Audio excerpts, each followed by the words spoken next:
우리가 예수님에 대한 이제 말씀을 특히 이제 복음서에서 우리가 읽고 또 알게 됩니다. 그럼 우리가 예수님이라고 할 때 우리가 무슨 생각을 할까? 우리가 예수님을 믿습니다. 또 믿음을 고백해요. 나 예수님 믿습니다. 여러분, 예수님에 대해서 말씀을 듣는다든지 또 예수님을 우리가 생각할 때 여러분들 먼저 떠오르는 게 있을 거예요. 우리가 예수님 하면 또 뭐 찬양도 합니다. 예수님에 대해서. 그 예수님에 대해서 여러분들이 들을 때 먼저 여러분 생각나는 게 뭐가 있을까요? 십자가 여러분들 되게 이제 알고 있죠. 또 예수님 그러면 무슨 생각이 날까요? 예? 예, 사람으로 오셨다. 사람. 또 여러분. 예수님 그러면 무슨 생각이 나요? 이야기하는 것 중에 한번 생각나는 거 한번 이야기해 보세요. 예수님 그러면 뭐가 떠오를까? 두 개밖에 없어요? 한번 이야기해 보세요. 오늘 이제 설교가 예수님에 대한 거니까 십자가 이야기했어요. 이야기했어요. 예? 사랑, 그렇죠. 예수님의 사랑.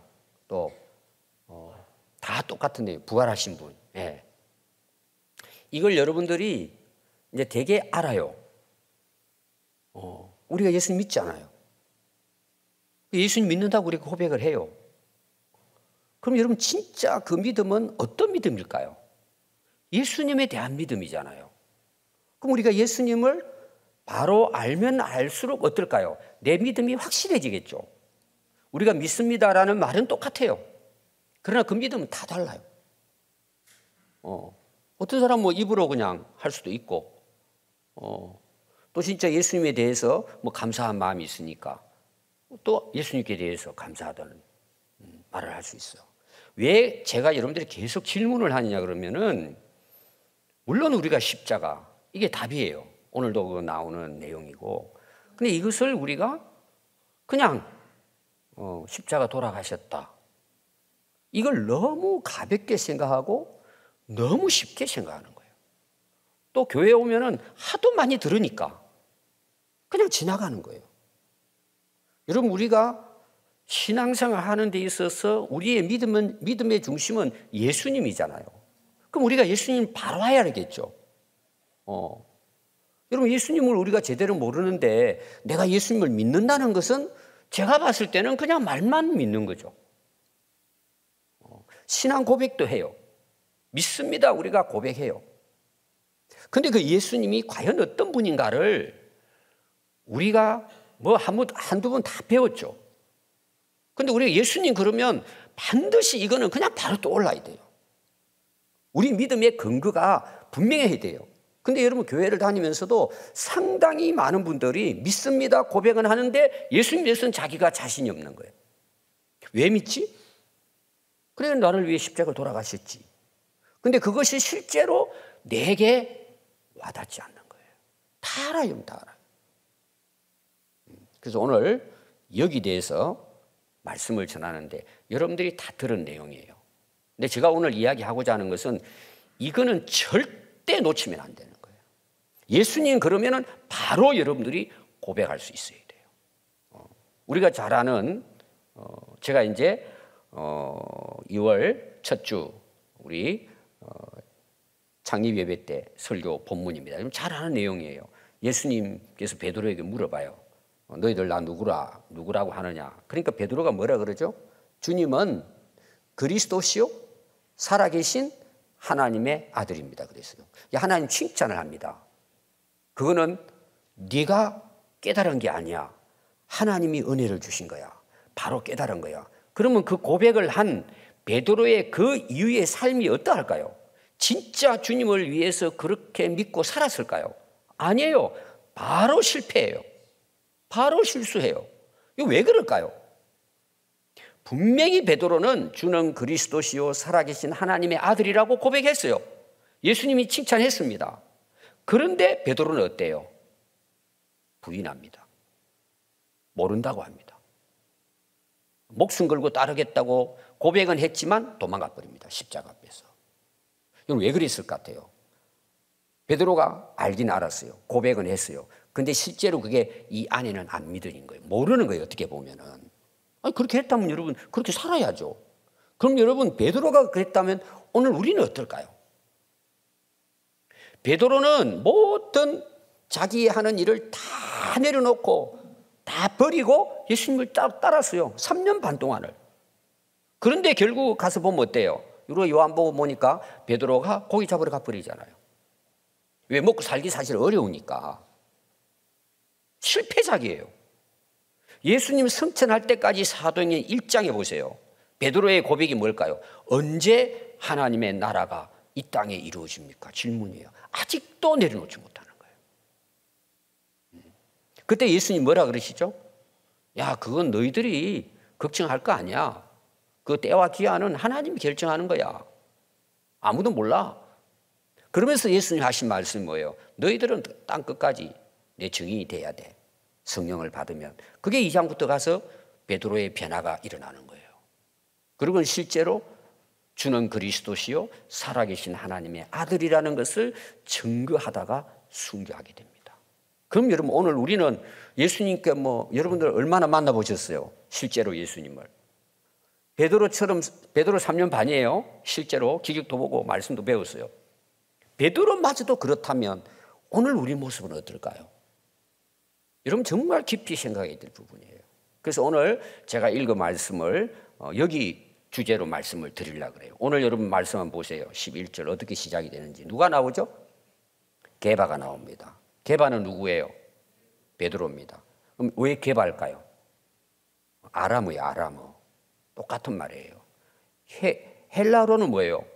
베드로예요. 반석이 똑같은 거예요. 그런데 이 베드로가 여러분 지금 이 갈라디아서에 나오는 내용이에요.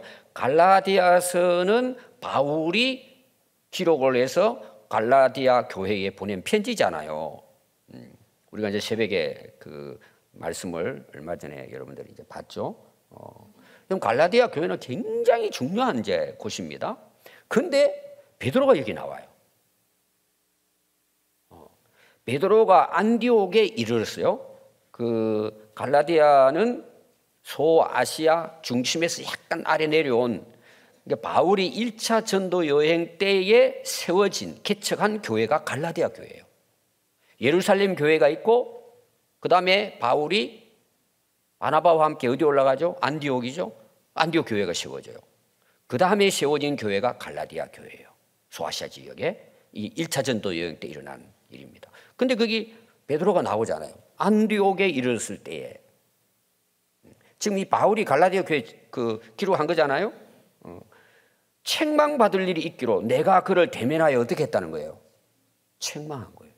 자, 우리가 이제 쉽게 말하면 베드로가 바울보다 앞서 있어요. 선배예요? 바울이 후배예요? 후배예요. 베드로는 예수님이 수제자로 세운 인물이에요.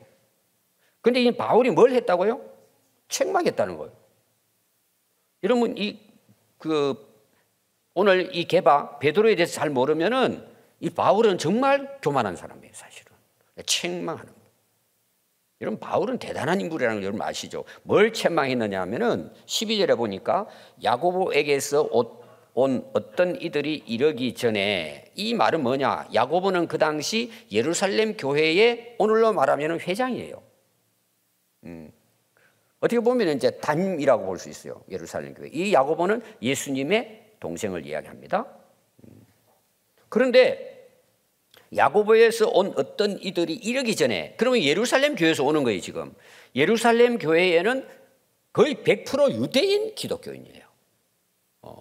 여기 나오는 12 제자뿐만 아니고 바울도 마찬가지고. 그런데 예루살렘에서 오는데 이 예루살렘에 온 자들이 어떤 사람이냐 하면 예수님은 믿지만 유대인 그리스도인이에요. 여러분들 계속해서 고린도 전후서, 지금 갈라디아서, 에베소도 그렇고 다 문제를 누가 일으키느냐 하면은 유대인으로서 예수 믿은 그리스도인들이에요. 한마디로 말하면 율법을 지켜야 된단 말이에요. 오늘 말하면은 선을 행해야 된단 말이에요. 예수는 믿지만 그것으로 안 된다는 거예요. 예수 믿었으면 착한 일을 하고 해서 선을 쌓아야 된다고 말을 하는 거예요. 그러니까 그 이방인들이잖아요, 지금. 갈라디아 지역은. 그러니까 율법을 지켜야 되고 할례도 받아야 된다고 계속 쉽게 말하면 따지는 거예요, 와가지고는. 율법을 지켜야 된다, 선을 행해야 된다. 너 그렇게 해가지고 안 돼. 예수 믿는다고 되는 줄 알아. 너희들은 옛날에 우상 숭배하고 죄를 짓고 했는데 그게 그냥 예수 믿는다고 없어지냐? 우리처럼 율법을 지켜야지. 이걸 계속 강조하는 거예요. 지금 바탕이 이렇게 돼 있습니다. 근데 왜 책망을 했느냐 하면은요, 이 게바가 이방인과 함께 먹었어요. 여러분 사도행전 15장에 이제 이게 이미 나왔습니다. 안토기오 문제 때문에. 이방인이든 유대인이든 예수 믿으면 구원받아야 안 받아요? 다 받는 거예요. 차별이 없어요. 그리고 거기에 여기 야고보 나오죠? 예루살렘에 이제 그때는 수장이었으니까 베드로도 있었죠? 야고보. 그리고 바나바와 바울이 와가지고 아니 우리가 이방인들도 예수 믿으면 다 구원받는데 왜 자꾸 유대인들이 와가지고 그리스도인이 와서 우리를 이렇게 괴롭히냐. 그래서 회의를 해가지고 결론이 뭐냐 하면은 누구든지 예수 믿으면 유대인이나 헬라인이나 똑같이 구원받는다는 거예요. 아멘. 그런데 지금 베드로가 그 일이 있고 난 이후 이야기예요, 이게 지금. 게바가 이방인과 함께 먹다가 그들이 오매 예루살렘에서 유대교 기독교인들이 오는데 그가 할례자들을 두려워하여 무슨 말이요? 할례 받으라고 자꾸 이야기하는 이 거짓 교사들이란 말이에요. 그런데 어떻게 이야기하죠? 두려워서 도망을 가요. 베드로가. 자, 왜 도망가느냐? 거기 13절 보십시오. 남은 유대인들도 그와 같이 예외식함으로, 이 남은 유대인이 뭐냐 하면은 예수 믿는 유대인들이에요. 바나바도 봐요. 바나바도 그들의 외식에 유혹되었느니라. 도망갔단 말이야. 다. 여러분들이 이게 들을 때는 별것 아닌 것처럼 보이는데 이게 그 당시 바울이 말씀하는 이거는 너무나 심각한 거예요. 그러면 갈라디아 지금 이방인들 지금 교회잖아요. 아니 자기들이 괜찮다고 다 복음을 전해놓고는 유대인들이 오니까 베드로도 도망가 버리고 또 바나바도 그들의 말에 유혹돼 가지고는 빠져가 도망갔다는, 이게 여러분 엄청난 사건이에요, 사실은. 그럼 여러분 우리 한번 생각해 보십시오. 내가 어떤 신앙생활을 하다가 좀 손해를 보고 어떤 경우에는 우리가 좀 미움을 당하고 외톨이가 되고 다른 사람들로부터 쫓겨나게 된다. 전에는 내가 예수 안 믿었는데 예수 믿는 사람들을 소외시키고 어떻게 보면 직장에서 쫓겨나고, 근데 이제 교회에서 오늘 말하면 예배도 잘 드리고 나오는데 그 나라에 예를 들어 공무원들이 딱 보니까 저 사람 옛날 교회 안 다녔는데 교회 다니고 있어? 걸리면은 직장에서 쫓겨나요. 공무원인데 왜 중국 같은 경우는 주말 할 것도 없고 공산당들은 예수 믿으면 안 됩니다, 여러분. 근데 공산당 중에서 예수 믿는 사람이 있단 말이에요. 제가 실제로 이제 중국을 이렇게 다니잖아요. 그 어느 지역에 당서기가 우리 중국의 집사님의 남편이었어요. 광산을 하는데 히토류였지, 히토류. 그 사업하는 큰 사업장이에요. 근데 이분이 쓰러진 거예요. 전신마비가 온 거예요. 이 집사님이 얼마나 그 남편을 위해 기도했겠어요. 말도 못하고. 그런 사람이었어요. 근데 결국은 쫓겨나요. 몸이 이제 이렇게 되니까. 그냥 넘기라는 식으로 해가 빼앗아간 거죠. 이 공산당이에요, 그게. 그러니까 충격을 받은 거예요, 또. 쓰러진 이유 중에 하나가 그거라는 거예요. 근데 얼마나 그 집사님과 성도들이 막 기도를 했는데 결국은 일어난 거예요. 근데 다 빼앗아가 버렸잖아요. 여러분 히토리 아시죠? 유명합니다. 유튜브도 나오고 그 지역에. 근데 제가 갔는데 그 지역의 당서기였어요. 근데 밥을 자기가 산다고 온 거예요. 근데 만약에 같이 밥을 먹고 있는데 공산당 당원들이 왔다고 생각해 봐요. 도망가야 돼요? 그 자리에 있어야 돼요? 있으면 잘리는 거예요. 신고하면 딱 잘리는 거예요, 공산당은. 제가 두 사람을 만났어요. 그들이 다 밥 사줬어요. 그래서 뭐라고 이야기하냐면은 자주 와서 말씀 가르쳐 달래. 누구 빽일까요? 마누라 빽이야. 만약에 신고하면 그 사람들은 완전 집에 쫓겨나. 거기는 남자들이 쫓겨나요. 그 우리 여집사님들 중국 가서 사시면 아마 괜찮을 거예요. 꼼짝 못해요. 꼼짝 못해. 공산당도 꼼짝 못해요. 그럼 뭐 혼나는 거니까. 그런데 거기에서 여러분 안 떠나고 뭐 와서 공산당에 왔어도 뭐나 끝까지 직장 그만둘 각오하고 앉아서 먹는다는 게 여러분 결코 쉽지 않아요. 실제 현장에 가보면은. 여러분 오늘 여기 나오는 바나바하고 게바가 도망갔다는 거는요, 이게 엄청난 사실은 잘못된 거예요.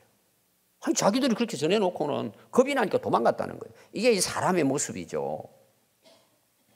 제가 설명을 여러분들에게 쉽게 하려고 하는 거예요. 오늘 그럼 여러분들은 어때요?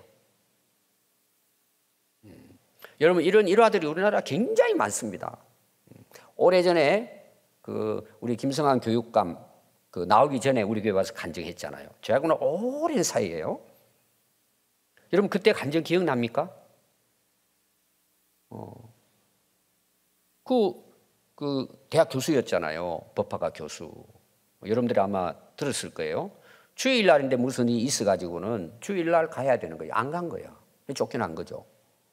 근데 결국은 뭐 그때 와서 저도 간증 다 잊어버렸는데, 여러분 옛날 분들은요, 예수님 믿는 것이 탈로 나도 그 자리를 지킨 거예요. 근데 대부분 오늘 우리 어떨까요? 대부분 뭐라 그래? 얼머 부리는 거예요. 그냥 적당하게. 뭐 마누라 따라 한 번씩 가. 교회 집사고 장로인데. 그때 그 손해 안 보려고 그냥 구경 삼아 가. 또 옛날 친구들 만나면 한 잔씩 하잖아요. 여기 뭐 여러분들 다 남자도 그런 게 있을 거예요. 그럼 친구들이 하면은 뭐 너 교회 나간다면 그냥 뭐 마누라 따라 한 번씩까지 안 가. 그러고 한잔 하는 거예요. 이렇게. 똑같은 이야기예요. 내가 손해를 보고 내가 다른 사람부터 소외당할까 봐 두려워가지고 오늘로 말하면은 나 교회 안 나가. 나 예수 안 믿는다. 그냥 놀러 가는 거야. 이런 지금 분위기예요. 이게. 그러니까 바울이 생각할 때 어떨까요? 바울은 아예 목숨 걸었잖아요. 책망한 거 여기 대해서. 여러분 그 분위기를 알아야 돼요. 우리에게 주는 교훈이 있겠죠. 그러므로 나는 누구죠?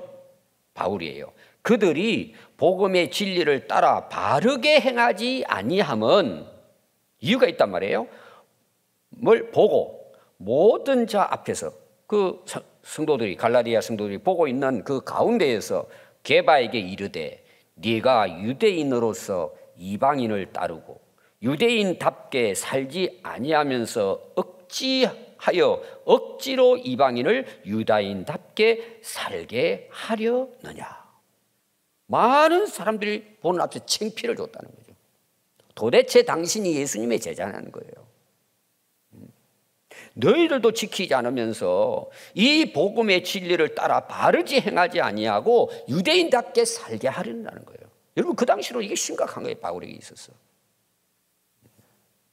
그래서 15절에 보면 우리는 본래 유대인이요 이방 죄인이 아니로되. 우리는 바울 자신도 가르쳐요. 우리 본래 유대인이다. 그런데 이방 죄인이 아니다. 전에란 말이에요. 전에. 이방인들하고 자기도 바울도 구분해가지고 여러분들 그 예수 믿는 사람 잡아 죽이는데도 앞장까지 쓰잖아요. 우리 원래 유대인이다. 나도 율법을 지키는 걸 위해서. 그러나 16절이 이제 중요하죠. 사람이 어렵게 되는 것은 율법의 행위로 말미암음이 아니요. 이 말은 뭐예요? 유대인이라고 어렵게 되는 게 아니라는 내용이에요.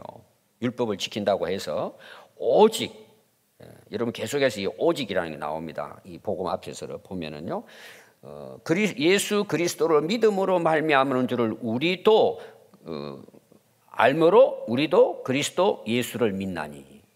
예수를 왜 믿냐는 게 우리 유대인인데도 불구하고 오직 예수 그리스도를 믿음으로 말미암아 의로와 된다는 걸 알았기 때문에 우리도 그 예수님을 믿나니 이는 우리가 율법의 행위로서가 아니고 그리스도를 믿음으로서 의롭다 함을 얻으려 함이라. 여러분 이 바울은 율법에 흠이 없이 살았어요. 그 정도면은 바울이 나는 율법을 잘 지켜서 어렵다. 내가 흠 있는 거 찾아봤어? 난 어려운 사람이야. 원래 그렇게 생각했어요. 근데 예수님 만나고 나서 보니까 뭐예요? 자기가 엄청난 죄인인 걸 알잖아요. 나는 죄인 중에 괴수였다고 자기가 고백을 하잖아요. 그래서 고백하는 것이 그리스도를 믿음으로써 의롭다함을 얻으려 함이라. 율법의 행위로서는 의롭다함을 얻을 육체가 없어요. 이 육체라는 걸 왜 강조할까요? 육체로 태어난 모든 사람들은 아담의 후손으로 모든 사람들이 죄인이에요.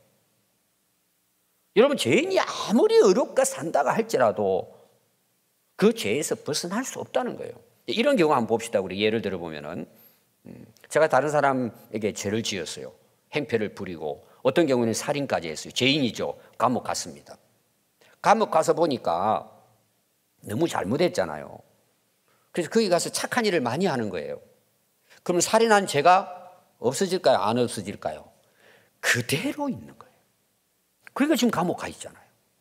어떤 사람은 나중에 이제 사형언도가 내려집니다. 그 사람이 예를 들어서 사형수인데 10년 동안을 정말 자기를 희생하면서 다른 사람을 섬기고 선한 일을 하고 착한 일을 하고 정말 교도관들이 보니까 천사야 천사. 자 그렇다고 그 죄가 없어질까요? 절대 없어지지 않죠. 사형당합니다 여러분. 그러나 문제가 있어요. 대통령이 그 사람 풀어줘라. 그럼 대통령은 사람을 살릴 수 있는 권한이 있어요. 특히 죄인들에게. 면제를 시켜주면 특권이 있어요. 시켜주면 그 사람 풀려나는 거예요. 풀려나도 그 사람 죄 있을까 없을까요? 갖고 있는 거예요 사실은. 오늘 이제 이게 결론이에요. 왜 우리가 예수님을 믿으면 의로워지는지 거기에 대한 이제 내용입니다. 이 바울이 우리는 율법으로서가 아니라 믿음으로 오직 믿음으로 우리는 의로워지게 되어 있다. 17절 보니까 만일 우리가 그리스도 안에서 어렵게 되려 하다가 율법을 지키려고 하다가 자, 잘 보세요. 그리스도 안에서 어렵게 되려고 나와요. 아까 제가 이야기한 내용과 똑같습니다. 우리가 예수 믿고 의로워졌어요. 근데 내가 의롭게 돼야 된다고 자꾸 생각하고 선한 일을 착한 일을 쌓아나가는 거예요. 당연히 우리가 착한 일 어렵게 살아야죠. 근데 예수 믿고 우리가 그걸로 어려워졌는데 예수 믿고 나서도 내가 착한 일을 많이 하고 공로를 많이 쌓고 좋은 일을 많이 해야 천국 간다고 생각하는 사람이 이야기예요 지금. 그렇다고 여러분 그 제가 그것 때문에 내가 선한 일을 했기 때문에 그게 의로워지는 걸까요? 믿음으로 그는 이루어진 거예요. 그런데 의로워졌기 때문에 우리가 어떻게 살아요? 의로운 백성으로 살아가는 거예요. 그것이 의롭게 만든 것이 아니라 이미 의로워진 거예요. 그럼 우리 죄가 있을 거 없어요? 그대로 있어요.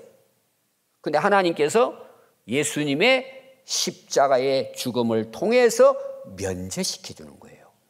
용서시켜주는 거예요. 그 얼마나 여러분 감사할 일이에요. 그래서 내가 이제는 다시 나쁜 짓 하지 말고 살아야지. 바르게 살아야지. 열심히 살아야지. 이거는 그 은혜를 아는 사람들이 당연히 그렇게 사는 거예요. 그걸 여러분 구분을 하셔야 합니다. 그래서 여러분 18절 보시면요. 만일 내가 흘렀던 것을 다시 세우면 내가 나를 범법자로. 이 말은 뭐냐 하면 아니 예수 믿고 의로워졌는데 자기가 또 율법을 지키면서 뭔가 의로워지려고 한다면은 여러분 지켜보세요. 지키면 지킬수록 내 죄가 드러나는 거예요. 그러니까 우리가 정말 주님을 의지하고 믿지 않고는 우리가 의로워질 수 없다는 걸 깨닫게 하는 것이 율법이라고 성경이 나오죠. 그럼 그렇게 해보셔야 되는지 안 됩니다. 이 캐톨릭의 문제가 이거예요. 내가 믿고 선도 쌓아야 된다고 보는 거예요. 돌아가신 분들도 예수 안 믿고 돌아가도 연옥에서 여기서 기도 많이 해주고 그분의 이름으로 헌금 많이 하고 희생하면은 올라간다 이렇게 하는 거예요. 옛날에 중세가. 잘못된 복음이죠. 그래서 19절에 보면 내가 율법으로 말미암아 율법에 대하여 죽었나니 이 무슨 말일까요? 이게 이제 오늘 제 핵심이에요. 바울의 지금 고백이에요. 내가 율법으로 말미암아 율법에 대하여 죽었나니 이는 하나님께 대해서 살려 함이라. 뭔 말이에요? 여러분 율법을 갖다 대가지고 하나님께서 만약에 그 레위기서 나오는 율법 나오잖아요. 그 십계명으로부터 해가지고 율법과 계명이 엄청 많이 나오죠. 만약 하나님께서 율법을 지키는 것을 통해 가지고 우리가 의로워지고 구원을 받는다고 한다면 우리는 율법에 대하여 죽은 사람이에요. 또 한 가지, 이 내용은 그건 아닌데, 여러분들이 율법을 지키려고 한다 그러면 그게 바로 여러분들에게는 죄가 더 드러나가지고 사실은 그 율법이 나를 죽인 거예요, 사실은. 왜냐하면 죄를 갖다 대면 내가 다 죄인으로 드러나니까 너는 죽는다는 말이에요. 근데 여기에서 말하는 내가 율법으로, 앞에 나오는 내가 다시 율법을 지켜서 의로워지고 한다면은 그건 결코 의로워질 수 없다. 그러나 여기 대해서 율법에 대해 죽었다는 말은 뭐냐 하면은 그 죽음은 내가 죽은 게 아니에요. 누가 죽었을까요? 예수 그리스도께서 죽은 거예요. 그때 내가 죽었다는 말이에요. 두 가지 죽음에 대한 의미가 있습니다. 율법대로 살려고 하면 율법의 죄인으로 죽어요. 내가 어떻게 할 수 없어요. 근데 내가 십자가와 함께 죽었다고 나온 뒤에 바로 나와요. 예수님이 날 위해 대신 죽었단 말이에요. 그때 내가 죽었다는 내용과 같은 거예요. 예수님이 대신 죽은 거기 때문에. 예수님이 안 돌아가셨다면 내가 죽는 거예요. 근데 예수님 대신 죽었기 때문에 나는 어떻게 돼요? 하나님에 대하여 산 거예요. 여러분 이해를 잘 하셔야 됩니다. 그 내용이 이어서 나온 것이 우리가 잘 아는 2장 20절 말씀이에요. 우리가 잘 알고 또 우리 제자대학에서 암송하는 내용이죠. 제가 자주 또 이런 말씀을 전하는 내용입니다. 내가 바울이죠. 그리스도와 함께 십자가에 못 박혔다. 우리 안 박혔잖아요. 예수님이 박혔지. 그리고 이것은 오늘 우리들에게도 마찬가지예요. 우리가 암송하잖아요. 우리는 그리스도와 함께 십자가에 못 박힌 거예요. 우리가 진짜 예수를 믿는다면. 오늘 제가 여러분들에게 첫 질문한 내용의 핵심은 이걸 이야기하려고 하는 거예요. 여러분 이게 쉽게 이해되는 부분이 아닙니다. 이거는 2000년 전에 예수님이 십자가에 못 박혀 돌아가셨어요. 율법으로 나는 죄인으로서 죽어야 돼요. 근데 우리가 율법을 지킴으로 해결할 수 되질 않잖아 이것이. 근데 날 대신해서 예수님이 죽으신 거예요. 그러면 그때 나도 죽은 거예요. 왜? 예수님 내 죄를 대신해서 돌아가셨으니까 예수님은 내가 죽여야 할 죄를 대신 죽었기 때문에 그때 내가 죽었다는 거예요. 여러분 이거 깨닫는 것도 굉장히 여러분 시간 걸립니다. 사실은 정말 기도하고 묵상하고 그래서 우리가 어떻게 이걸 은혜라고 하는 거예요. 이걸 깨달으면은 바울은 그걸 깨달았단 말이에요. 그때부터 실제적으로 뭐냐 감사가 나오고 뭐 열심히 나오고 봉사가 나오고 주를 위해 헌신합니다. 이제 내가 사는 것이 아닙니다. 이제 지금 바울의 내용이 다 그거예요. 그걸 깨닫고 난 이후부터 그걸 바울은 이제 경험을 한 거예요. 여러분 이거 경험해야 돼요. 입으로는 알죠 우리가. 아 그때 진짜 내가 죽었구나. 그리고 지금 우리는 뭐예요? 한번 읽어보세요. 그 다음에 또 그런즉 이제는 내가 사는 것이 아니요. 왜? 내가 죽었잖아요. 나 없단 말이에요. 여러분 이거 정말 깊이 생각해야 될 부분이에요. 오직 내 안에 그리스도께서 사는 것이라. 여러분 이 내용이 정말 여러분들이 깨달아야 될 부분이에요. 자, 예수님 부활하셨어요? 안 하셨어요? 부활하셨죠? 그 부활로 내가 함께 살아났단 말이에요. 근데 여기서 이야기하고자 하는 것은 그것보다 더 앞서서 예수님이 날 위해 대신 돌아가 주셨기 때문에 내가 그분을 믿을 때에 그분이 내 안에서 사신다는 내용이에요. 나는 이제 죽었고 옛 사람은 죽었고 그리스도 안에 새로운 사람으로 거듭나서 내가 살고 있다는 내용이에요. 이걸 다른 말로 말하면 세례받은 거예요. 사실은 성령으로 거듭난 걸 이야기하는 거예요. 내가 산 게 아니라는 거예요. 그래서 이어서 보면 또 이해가 됩니다. 이제 내가 육체 가운데 이 땅에 그대로 살고 있잖아요. 사는 것은 나를 사랑하사 나를 위하여 자기 자신을 버리신 하나님의 아들을 믿는 믿음 안에서 사는 것이라. 자, 죽었다 다시 살아났잖아요. 새 사람으로 태어난 거잖아요. 누군지 그리스도 안에 있으면 새로운 피조물이라 이전 것은 지나가고 새 사람이 됐잖아요. 그럼 이 새 사람은 어떻게 살아야 되는 거예요? 그 아들을 믿는 믿음 안에서 주님과 함께 살아가는 삶이에요. 옛 사람에서 새로운 사람으로 살아가는 삶을 그리스도 안에서 살아간다고 바울이 고백하고 바울은 그렇게 지금 살고 있잖아요. 결론 21절입니다. 내가 하나님의 은혜를 패하지 아니하노니 만일 어렵게 되는 것이 율법으로 말미암으면 그리스도께서 헛되이 죽으셨느니라. 자, 오늘 여러분들이 그 설교 제목이 뭐죠? 그리스도의 죽음이죠. 여러분 이 이해를 잘 해야 됩니다. 결론 부분으로 여러분들 말씀드리면요, 우리가 이제 예수님께서 십자가에 돌아가십니다. 예수님이 십자가에 돌아가실 때 무슨 사건이 일어나죠? 두 가지가 일어납니다. 첫째는 예수님의 고백이에요. 다 이루었다는 거예요. 이거는 빚을 다 갚았다는 뜻이에요. 우리 죄의 빚을. 대신 돌아가셨으니까 나는 이제 죄가 없어진 거예요. 누구에게? 믿는 자에게 의롭다고 인정받는 거예요. 다 이루은 거예요. 그러면 우리의 속죄를 위해서 내가 할 일이 조금 남아 있을까요? 하나도 없을까요? 100% 완성이 됐어요. 내가 할 게 없어요. 여러분들 만약에 자식들에게 돈을 좀 줘가지고 사업을 했는데 망했어요. 망한 게 끝나는 게 아니라 수십억을 은행에 대출을 받아가 썼는데 감옥 가게 생겼어요. 평생 가서도 이거 못 갚아요. 근데 부모님이 어쩔 수 없이 집 팔고 노 팔고 다 팔아가지고 은행 가가지고 원금하고 이자고 다 갚아버렸어요. 자, 그러면은 아들한테 독촉장 올까요? 고발당할 이유 있을까요? 자유하게 돼요. 여러분 빚져본 사람 진짜 아실 거예요. 죽고 싶다고 이야기하는 사람 많아요.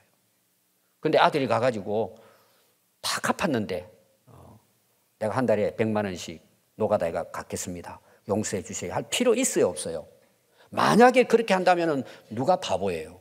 아들이 바보예요. 은행에서 받지도 않을 거예요. 끝났다고. 근데 우리는 꾸역꾸역 갖다 바쳐요. 꾸역꾸역 통장에다가 입금시켜놔. 자기는 거지처럼 살면서. 얼마나 어리석어요. 다 이루었다는 것은 100% 우리의 죄의 값을 예수님이 희생의 제물이 되심으로 다 갚았다는 거예요. 이걸 믿는 거예요, 여러분. 그냥 십자가가 아니고 이걸 믿는 거예요. 다 이루은 거예요. 두 번째입니다. 그 증거로 어떤 일이 일어나느냐? 성전의 휘장이 위로부터 아래로 두 쪽으로 쫙 갈라져 버립니다. 대제사장만 들어가야 할 지성소에 누구나 다 들어갈 수 있게 된 거예요. 이 말이 무슨 말일까요? 내가 이제 거룩해졌으니까 내 앞을 가로막을 게 아무것도 없는 거예요. 그러니까 우리는 누구든지 그리스도 안에서 하나님의 자녀로 거듭나서 하나님께 나아갈 수 있는 100%. 조금도 여러분들이 의심할 필요도 없어요. 이걸 믿는 게 뭘까요? 그게 믿음이에요. 그러니까 우리는요, 굉장히 뻔뻔스러운 사람들이에요. 죄는 내가 지어놓고 예수님이 십자가에 돌아가셨는데 나는 죄인 아닌 것처럼 산단 말이에요. 여러분, 그게 믿음이에요. 그 믿음이 우리를 의롭게 하는 거예요. 자, 히브리서에 가서 제가 오늘 말씀을 여러분들에게 전하고 마치려고 합니다. 여러분, 히브리서 9장을 한번 가봐요. 나중에 이제 히브리서 제가 강의하겠지만 오늘 말씀과 이어서 9장이 제가 항상 중요하다고 여러분들에게 이야기했습니다. 9장 한번 보십시오. 다 연결해서 설명해야 되는데 오늘은 필요한 말씀만 제가 간략하게 소개만 하겠습니다. 12절을 한번 보십시오. 9장 12절. 염소와 성아지의 피로 아니하고, 이건 구약의 희생제물이죠. 오직 자기 피, 누구 피예요? 그리스도의 피로 영원한 속죄를 이루사 단번에 성소에 들어가시는, 이 단번이라는 게 중요해요. 한 번이잖아요. 한 번에 돌아가심으로 우리의 속죄는 어떻게 됐다는 거예요? 영원히 속죄됐다는 거예요. 내가 할 게 없어요. 이게 은혜. 우리가 이걸 믿는 거예요. 예수님이 돌아가심으로. 또 여러분 26절 한번 보십시오. 그리하면 그가 세상을 창조한 때부터 자주 고난을 받았어야 할 것이로되 이제 자기를 어떻게 제물로 드렸다고요? 단번에 한 번에 드림으로 죄를 없이 하시라고 세상 끝에 나타나시니라. 그 한 번으로 끝난 거예요. 그리고 다시 오실 거라는 내용입니다.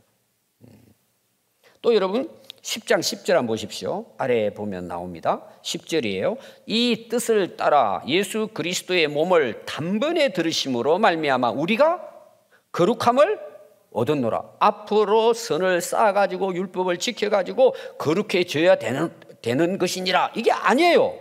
예수님의 한 번의 십자가의 희생의 제물이 되심으로 우리가 그걸 믿을 때 그로 말미암아 우리는 거룩함을 얻게 된 거예요. 그럼 내가 진짜 거룩하고 죄가 없기 때문에 됐다는 게 아니고 죄값을 지불했기 때문에 하나님께서 우리를 의롭다고 거룩하다고 인정했단 말이에요. 이게 복음이에요. 그러니까 우리가 예수를 믿는다는 것은 이걸 믿는 거예요. 그분이 단번에 죽으심으로 내가 살아났단 말이에요. 영생을 얻었단 말이에요. 여러분 그 12절도 한번 보십시오. 오직 그리스도는 죄를 위하여 한 영원한 제사를 드린 거예요. 또 드릴 필요가 없어요. 여러분, 이만이라든지 재림 예수, 다시 예수 태어났다는 전부 다 사탄이에요. 적 그리스도예요. 그래서 14절 봐요. 그가 거룩하게 된 자들을 한 번의 제사로 영원히 온전하게 하셨느니라. 아멘. 여러분, 이걸 믿어야 되는 거예요.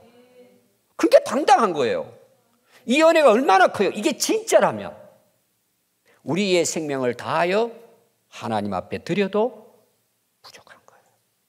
우리가 할 수 있는 건 감사뿐이에요. 충성뿐이에요. 하늘나라 가는 그날까지.